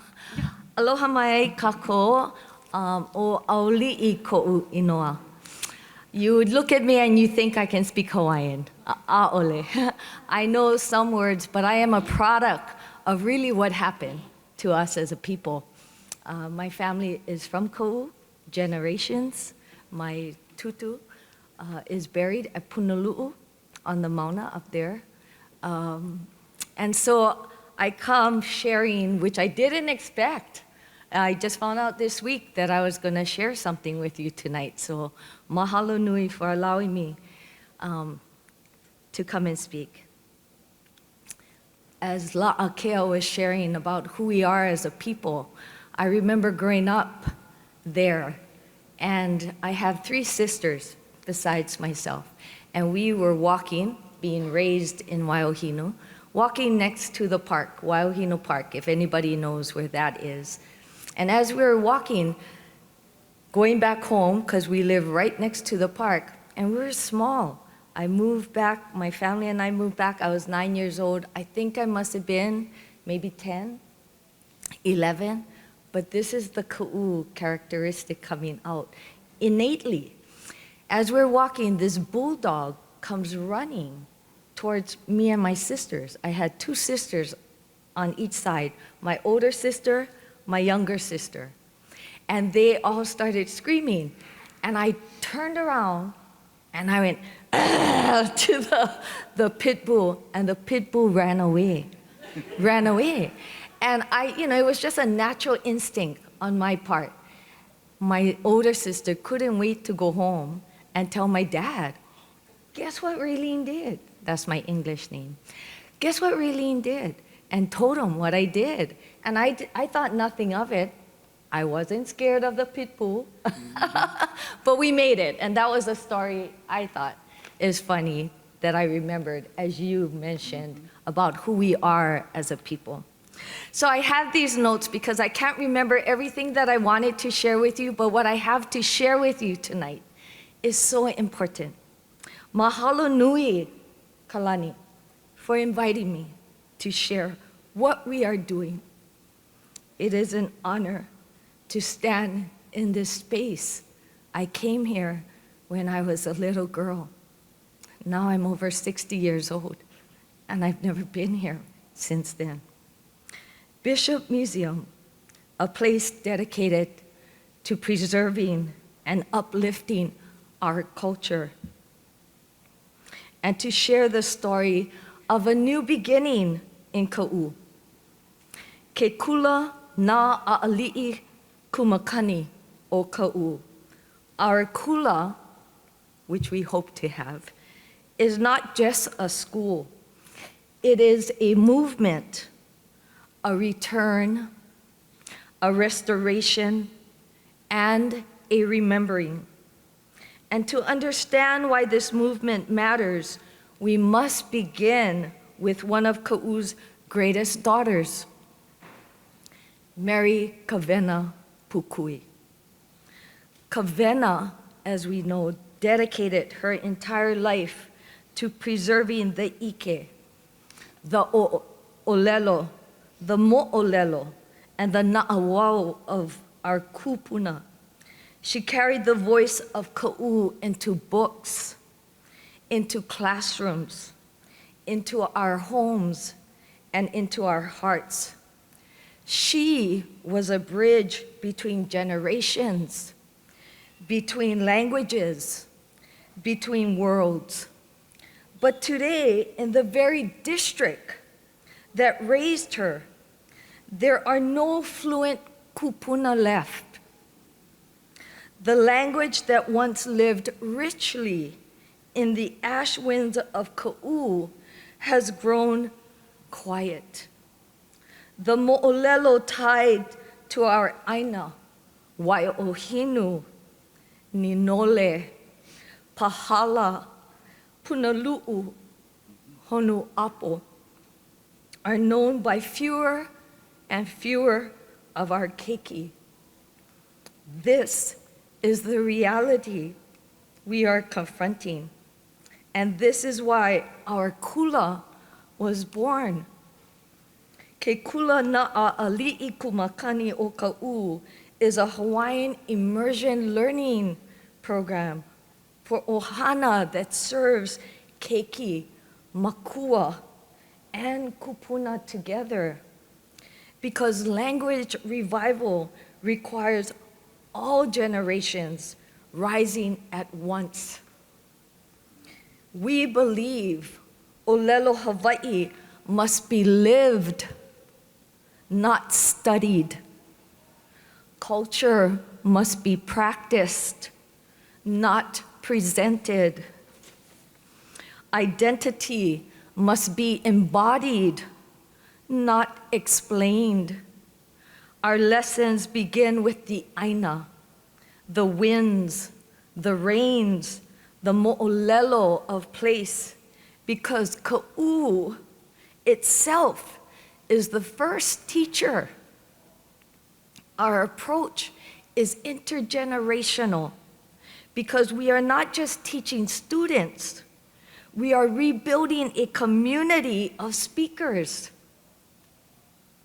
This movement has grown from community, from kokua, from grassroots aloha, we have been blessed with practitioners, kupuna, ohana, and supporters who understand that if Kaʻū is to heal, then ʻōlelo Hawaiʻi must return home. The legacy we honor as we build this kula, we hold Kawena close. We ask La'akea, how would Kawena guide us? What would she remind us? What would she want for the children of her homeland? If Kawena were here today, I believe she would remind us of a simple truth. The survival of our culture lives in our keiki. And in Kaʻū, where her own journey began, this kula is our commitment to ensuring that her legacy continues through every child who speaks our language, through every ohana that returns to their roots, and through every community member who chooses to reclaim what was nearly lost.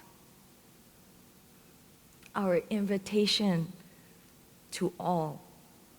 We are at the beginning of something powerful, something needed, something overdue. Kaʻū deserves a Hawaiian immersion school. We don't have it. It's not there. Kaʻū deserves to hear the language return to its winds. Kaʻū deserves to see its children educated in a way that reflects who they are and where they come from. And so tonight, I invite you, all of you, walk with us. Stand with us. Help us ensure that the legacy of Kawena Pukui, her voice, her wisdom, her aloha, lives through the next generation. Because when the language lives, the people live. E ola ka ʻōlelo. E ola ka lahui. Nui nui mahalo. Mahalo.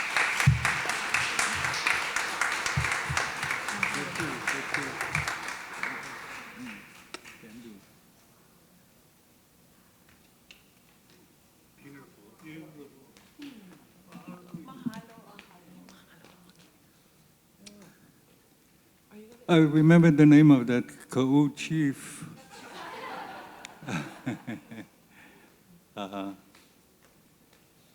Name was Kupake. Oh yeah, Kupake. Kupake. That's right. His name chant begins with "Ale aole au makamake o kona o Kaʻū Kaʻū." I cannot for kona, for Kaʻū is mine.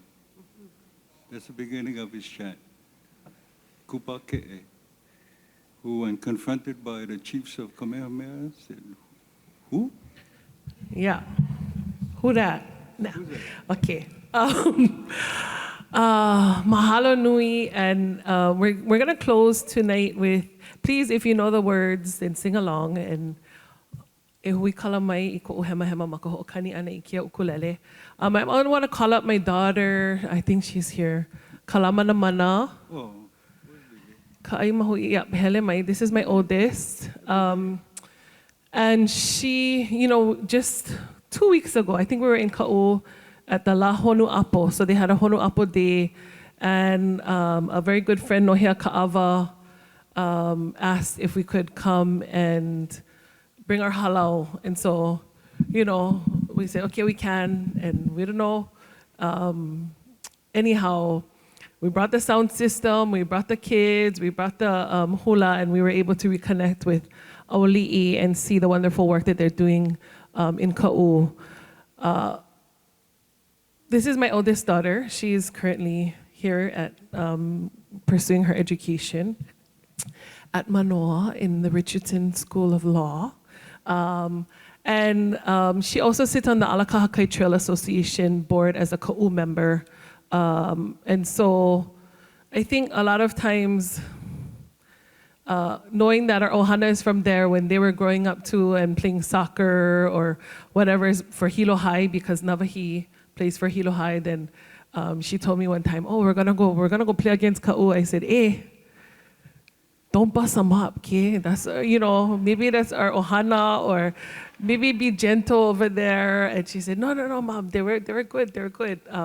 But anyhow, I think as our kids have grown up, all of our kids, our ohanas, knowing that we connect to that place, there's a sense of kuleana that we instill in all of them too.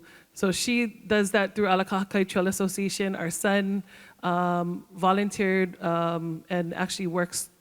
He was doing an apprenticeship at Waikapuna, replanting native plants and doing stewarding the land over there as well for the course of several summers and spring breaks.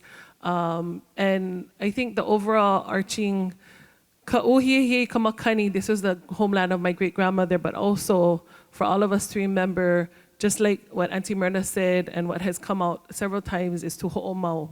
To ho'omau in whatever capacity we can to bring forth these stories, but also to do good by our spaces, our aina, our lahui, our people, our communities, and use our skill sets to give back to these places that have really grown us and nurtured us as a people.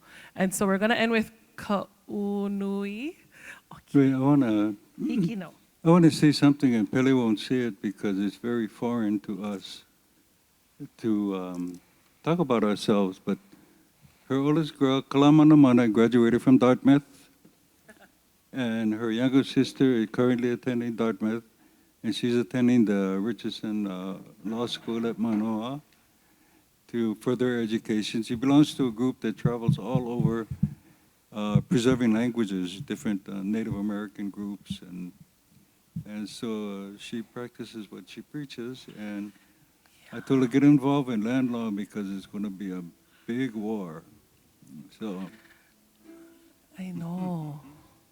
Or I should have put that. Anyhow. Please sing along, Kaʻū Nui and Kalamanamana Mahalo Nui. You know, this is a real Hawaiian family, right? We just get voluntold. I told her, she just came from flag football practice. I said, just come and dance hula to end our night. He aloha. He aloha ku'uone hanau o Kaʻū Nui Hiehie I ka Makani he home no mau na ka wahine ke aiwaiwa nani o ki lauea